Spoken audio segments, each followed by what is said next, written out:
যেভাবে ওনারা ভাবছিলেন যে চেয়ারম্যান থাকবে কাঠের পুতুল হয়ে আর আমরা সব চালাবো, সেটা চেয়ারম্যান করতে দিচ্ছে না।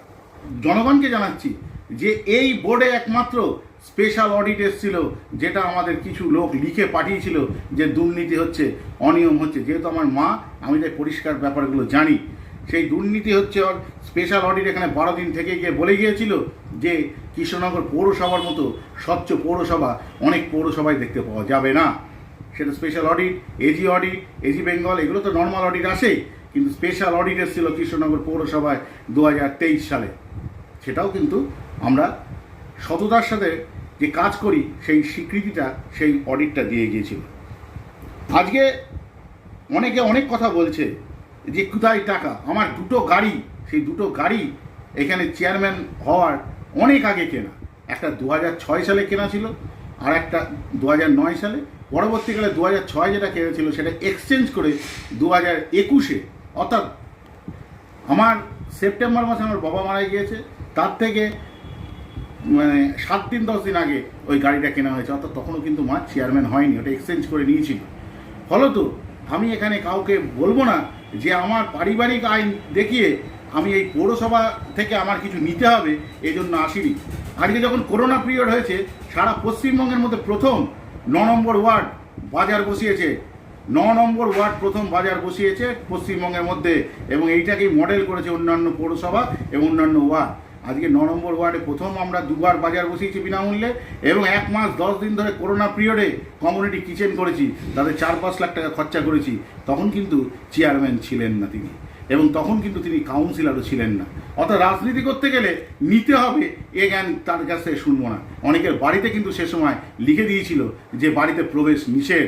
আর এই চেয়ারম্যান তখন হননি, তখন একজন অ্যাডমিনিস্ট্রেটর, বোর্ড অফ অ্যাডমিনিস্ট্রেটর ছিলেন। সেই অ্যাডমিনিস্ট্রেটরের তিনি একজন কিছুই ছিলেন না, মানে তার ক্ষমতাই খর্ব করে দেওয়া হয়েছিল। কিন্তু তা সত্ত্বেও, মানে কোঅর্ডিনেটরটাও কেড়ে নেওয়া হয়েছিল সেই সময়, তা সত্ত্বেও তিনি কিন্তু প্রত্যেকটা বাড়ি বাড়ি ঘুরেছেন, বাড়ি বাড়ি গিয়েছেন, বাড়ি বাড়ি থেকে কথা বলেছেন। সুতরাং তাদের কাছ থেকে শুনবো না যে রীতা দাস রাজনীতি কিভাবে করছে, 9 নম্বর ওয়ার্ডের জন্য কি করেছে।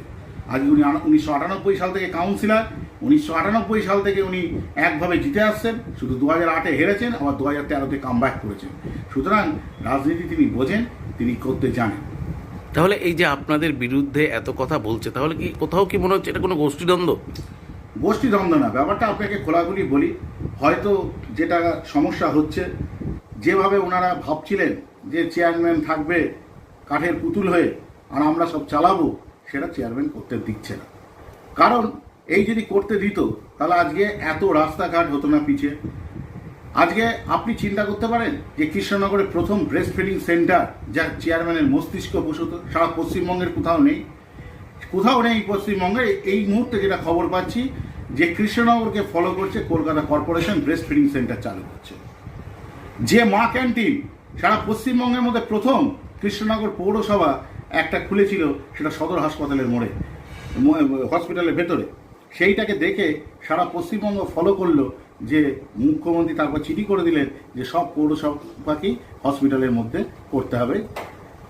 এই চিন্তা ভাবনাগুলো। স্যানিটারি ভেন্ডিং মেশিন আজকে প্রত্যেকটা রাস্তার পাশে পাশে বসেছে।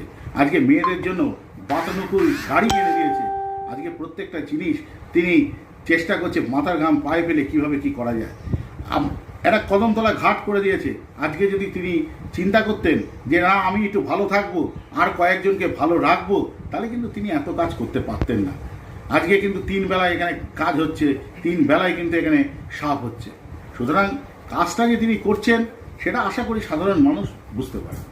চেয়ারম্যানের পাশাপাশি আপনাকেও কালিমালিপ্ত করা হচ্ছে, এটা আর কি বলবো, ফ্রাস্ট্রেশন আসছে এক রকমের। ওদের হতাশা থেকে এটা করছে যে কিছুতেই কিছু করতে পারছি না, তাহলে আর কি করা যাবে। ওনার বিরুদ্ধে একটা অ্যালিগেশন তুলি, এবং আমি আজকেও পরিষ্কার এখানে বললাম যে আমার বিরুদ্ধে সিবিআই করুক, ইডি লাগাক, আরও যদি সিআইডি থাকে তাকে লাগাক, যে কোনো এজেন্সি, তাকে আমি স্বাগত জানাচ্ছি। কারণ আমার পারিবারিক আয়টা আমি যে আয় করি, তাতে আমার গাড়ি বাড়ি করতে মিউনিসিপ্যালিটি থেকে চুরি করতে যেতে হবে না, সেটা এমনিই পার। এবং যদি তারা মাইনাস স্কেলটাও চায়, সেটা আগামী দিনে আমি ফেসবুকে, যদি কারোর প্রয়োজন থাকে, সেটা আমি ফেসবুকেও ছেড়ে দিতে পারব। আপনার নাম? আমার নাম দেবজ্যোতি দাস। আমি কালীনগর স্কুলের সহ শিক্ষক এবং আমি 9 নম্বর ওয়ার্ড তৃণমূল কংগ্রেসের সভাপতি।